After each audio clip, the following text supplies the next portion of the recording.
Iniciamos la cobertura del Mobile World Congress 2014, un año más estamos en Barcelona y esta vez contamos con un panel de small cells o de celdas pequeñas para los operadores móviles. Lo vamos a hacer en inglés y nos visita John de la empresa CBNL, Gordon del operador AT&T y también del Small Cell Forum y Esteban de la empresa Alcatel-Lucent. Con los tres vamos a estar hablando de temas críticos o claves de lo que serían los small cells y vamos a intentar dinamizar lo máximo posible este panel. Gentlemen, welcome to telesemana.com. Thank you for taking the time. I know this is a very busy show. So first question, and we can start with you, John, and then just move on the line, and then just feel free to step in whenever you want. The first question would be, very briefly, if you can explain a little bit the market status with the small cells. Where are we at this point? Sure. I think it's fair to say that things are moving at different speeds in different applications in different parts of the world. So, for example, in the US, I'm sure Gordon will speak about that with much more authority than me, but that's kind of moving a bit more quickly in terms of outdoor small cells. But in general terms, we're seeing indoor small cells far ahead of outdoor small cells, and also the US and Asia Pacific probably moving a bit quicker than Europe and Middle East, Africa, Latin American type countries. So that's what our perception. We're on the backhaul side of things, so we see things in a slightly different way anyway, but that's our perception of the market. Okay. Gordon, in the US? Yeah, well, so I'll first give maybe an answer from the forum perspective. If you look at how the forum has organized their work, we've done things in what we call a release program. And so, the first release that we put out was all about residential. Residential is booming, it's off, it's, It was the easy one, right? It's the easy one. It's you can pretty much say that's a mature market. It's moving along.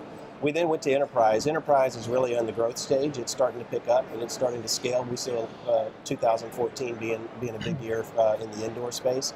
And we're about to announce our urban release, which is more of the dense stuff. We'll be talking about. That's the difficult one. We're breaking that up into two releases. We'll do the framework of that this week here at Mobile World Congress with the details filled in later this year in the summer time frame.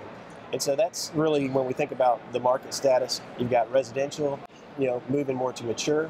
You've got enterprise, which is really in the growth, moving to the growth stage, and you've got urban, which is really starting, just starting off. Trial activities going on in multiple locations. I agree with John from a growth perspective in the U.S. Indoor, even if I look at AT&T's own plan. Indoor is really kind of shifting. It's moving from what I would call a fast walk. Is probably where we're at there. And when I think about the outdoor, we've got a lot of trial activities. Bringing more and more technology, both from a backhaul and a small cell capability, into place throughout the year. And so, exactly how the forum is laid out, and we see it. That's really what's happening. For us, and we see our competitors in North America kind of going down that same path. Okay. Esteban, from Latin America, what would be the status of small cells? Exactly. So Latin America is the most recent region in adopting small cells, and 2013 was the year in which really the Latin American operators really started to adopt small cells. The focus in Latin America has been on 3G, more on enterprise segment. Clearly, enterprise is what is driving small cells in Latin America, but they are also starting to explore a lot on the urban and rural, outdoors and indoors on the public spaces. And complementing what Gordon mentioned, what you see about the segmentation is that on 2G and 3G, we started from residential, moving to enterprise, and now to the public outdoors and indoors. But when you look at LTE, it has been actually the opposite, in which there is more interest in the outdoors and indoors public spaces, and we will see more enterprise and residential going forward as voice over LTE develops more. Are we seeing more activity in Brazil because of the World Cup? Or? Yes, a lot of interest on helping with hotspots on capacity of load and coverage. Yes, a lot of activity on that front. Okay. Now, Esteban brought up the LTE component of small cells, which is also, it seems like it's a key component. So before that, small cells, as you were saying, was more on the residential side. Now with LTE, it seems there's a lot of interest in deploying these devices. Is really LTE a key factor within small cells evolution, John? Yeah, I think so. Within the evolution of networks in general, I mean, it kind of has multiple effects. So one effect that we've seen, I think this is most prevalent in Europe, is that actually temporarily LTE resolves some of the capacity issues that operators face. So in and of itself? In and of itself, yeah. So you've got a macro LTE network that resolves some capacity issues on 3G. It also adds new capacity per se. So in some ways that's a delaying factor for small cells. Now, on the other hand, because LTE is more modern technology, small cell LTE devices are not quite available from the word go in the way that they weren't with 3G. So it's kind of a complex picture, but it's definitely has very significant effects around the whole ecosystem. But also, and perhaps you know this, we've seen that operators saying that once you deploy LTE, your capacity is gone immediately. Users are using more data than with 3G. Yeah. Well, that's all you have to do is look at the data growth. If you look back from 2006 forward till now, the growth's been exponential, and so that that trajectory is going to continue. And so what happens is when you first deploy your LTE network, a lot of times you're bringing in new spectrum. Spectrum fuels these systems. So when you bring that spectrum in, that gives you an inherent capacity lift. But with the exponential growth of data usage, that gets chewed up a lot faster. And so when that happens, you've got to densify. And if you're going to densify your network, you have to look at cost-effective solutions. And so your macro is still going to be there. Your umbrella coverage has got to be there with macro. You've got to bring more spectrum to be able to carry that capacity. But once you've done those two things, your only other option now is densify. And so you take small cells is a cost-effective way to go and put coverage and capacity where the users actually are. And that's why you're seeing it, and LTE will be a dominant driver for what happens in the outdoor space. So, and you brought it up, you said that LTE was changing the game. So actually with LTE there is another situation that is the user experience. So when you, in LTE is more dramatic than in 2G and 3G, because when you are close to the macro cell, you experience huge speed, very high speed. But when you are at the cell edge, then your experience is extremely different. So in order to do that more homogeneous, you need to complement the macro cell with the small cells so that operators can provide a more homogeneous experience to the end user.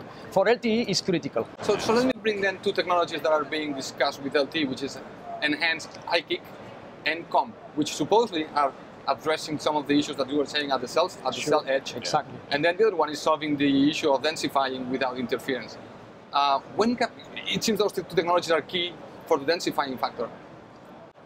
When are those technologies going to be ready, you think? And do we need those two, yes or yes, to be able to densify, as you were mentioning? Johnny, you want to start again? We're going to keep the order. I think if you're looking at a true HETNET type environment, then yes, those technologies are important. That's not the only way. Are they ready? For certain scenarios, yes. Okay. For other scenarios, there's still debate. So, for example, in terms of the amount of gain that you get from COM, that's still somewhat a matter of debate. And actually, people haven't really done measurements. There's plenty of simulation, and the results are quite variable, particularly when you take the backhaul into consideration. So if you have ideal backhaul, fiber backhaul everywhere, then actually you can realize very large gains with COM. If you have a non-ideal backhaul, or what we build in the real world for economic reasons, then the results are going to be quite different. However, that's for the true HETNET scenario. You can deploy small cells with different frequency underlay or overlay approaches. So there are many ways that you can kind of get ahead of that game and say, okay, seems complex, I don't want to worry about that, I just want to add capacity today. And we can leapfrog that by using these other approaches, for example. Do you agree? Yeah, so what I would say is if you look, each of those features are in different stages of maturity. EIC-IC, you'll see that in networks this year. So that functionality, when you start looking at hotspot types of growth, so you're taking small cells and you're putting them in the cell edge areas, like Stefan mentioned, you can go in and EIC-IC will handle that fine. You have an evolution of EIC-IC called FEIC-IC, which is a component that goes in. I haven't heard that one. Yeah, well, so that brings in a component in the device itself, in the handset. Okay. That's going to be crucial when you really densify for the IC-IC functionality. I think you'll start to see that hit devices late this year going into next year, and that's a critical component. When you think about comp's actually a very broad feature. You have uplink comp, you have some other capabilities. So if you look in the full comp feature set, John's absolutely right. You've got to have, if you've got good fiber distribution, good densification, fiber availability, then comp will play, because the latency aspects of it, the amount of bandwidth. So emerging markets probably are going to be a little bit out of that. Yeah. Well, even I will tell you, even mature markets that don't have good fiber density in all their major cities, utilizing comp, all of the comp functionality will be very difficult. But some of the uplink comp is not as bandwidth intensive, and so you can utilize some of that functionality together with FEIC-IC to get to handle the interference. And so uplink is going to be more, but an operator could go for just the uplink component of COM? Uplink is usually what breaks down first, and so that's you can start to bring that in, and then as it starts, if you start seeing issues on the downlink, hopefully at that point the system is mature enough you can justify getting that fiber density if you don't already have it there, and then you expand the functionality. And so I think you'll see EICIC release take hold this year. You'll see FEICIC next year. I think comp will start to come in. When you say next year, you mean in the US or Japan or Korea? It's going to come down to the major LTE players. The people that have deployed LTE first, from a device perspective, that are really their device portfolio is mature. They're bringing in new devices on a fairly regular basis. That allows you to bring in new functionality pretty rapidly.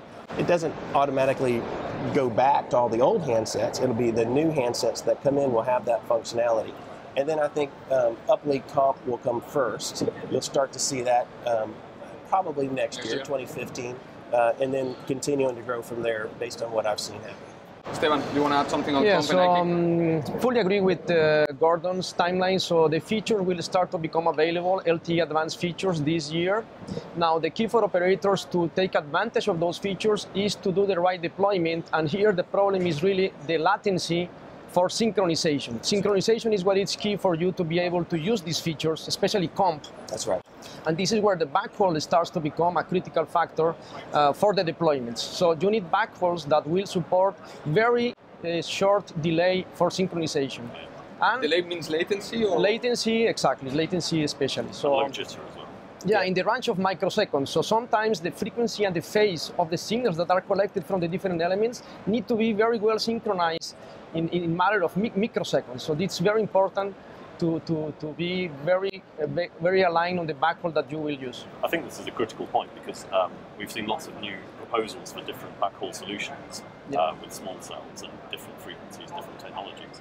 But we've been a backhaul vendor for over 10 years, and we really see that backhaul is backhaul, because if the backhaul for the small cells is not of the same quality as the backhaul for the macro network, then you're going to have difficulty coordinating those two different networks. So it's critical to deploy a high-quality backhaul solution for the small cell network, in our opinion.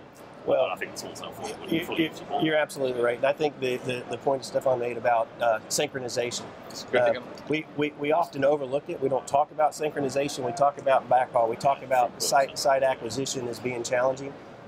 Synchronization is one of those that if people don't address it, don't deal with it, they're going to have problems introducing these advanced features. Well, it's interesting. We wrote several articles on the HeadNet recently, and on these technologies, and they were highly shared on the social networks. We wrote one on synchronization of phasing and timing. Yeah. Nobody shared that. Right. It was like nobody cares about synchronization or what? And now you're mentioning it's a key component. Yeah. Good. Let me very quickly go to interoperability, which is an issue important if an operator has an Ericsson or Alcatel-Lucent or Nokia Siemens Networks infrastructure and wants to put a small cell from another provider. Very quickly, do you believe there's interoperability, or if not, when? I think there's sufficient interoperability, and I mean, of course, it's a very highly standardized field. Maybe Esteban can comment as well from the vendor side, but there's sufficient initial work there, but I think there'll have to be more. And it does depend on a continuous program of rolling out software upgrades, new phones to take advantage of some of the features and so on. So it's an incremental process. And of course, unfortunately, that means it's very complex for operators to conceptualize the whole thing. But there is interoperability today, so there's no impediment. But it's not a plug and play. It's not completely plug and play, not yet. Yeah, I mean, know this. Yeah, so from a forum perspective, what we see, we're organizing our 5th Plug Fest, which is very focused on LTE. That's all about driving. That happens in June. Okay. And so it's all about interoperability. It's all about giving an open environment, a safe environment for all the various vendors, small and large, to come together, to see how does their small cell play with other small cells, but as well with macro cells, with different core elements. And so, are we far from having a kind of plug and play scenario? I think it really depends on use cases. If I look at the indoor use cases, interoperability is there. It works. I can definitively say that in an AT&T network, we have an interoperable network. We do have different vendors in use. If you go in and look at the outdoor, so densifying. When you start thinking about densifying, you start thinking about some of the advanced features that we just talked about in EICIC and COMP, where you have to now start communicating base station to base station to get the full feature set. That's where it really gets complicated. I think interoperability to drive pricing is crucial. I think it'll happen, but I think that's where a lot of additional work has to happen to really get that to a mature state. Excellent. That's probably one of the main reasons why the residential, enterprise, and urban kind of continuum is in the order, really, because the further you go towards the macro network, the more kind of questions there are about interoperability, operating on the same channel, these kind of things. It's one component of it, but it's also a lot more complicated to get the locations, to physically put the cells, get the transport there. There's everything gets it's a lot more complicated when you get to that case. Excellent. Esteban, could one of your small cells connect to an Ericsson base station? I don't think there is critical issue on interoperability, and I can tell you, Alcatel-Lucent, which is the leader in small cells, we have more than 65 projects awarded. Most of them happen on mixing the small cells layer with a different vendor in the macro layer. Of course, there are different levels of complexity, as Gordon said.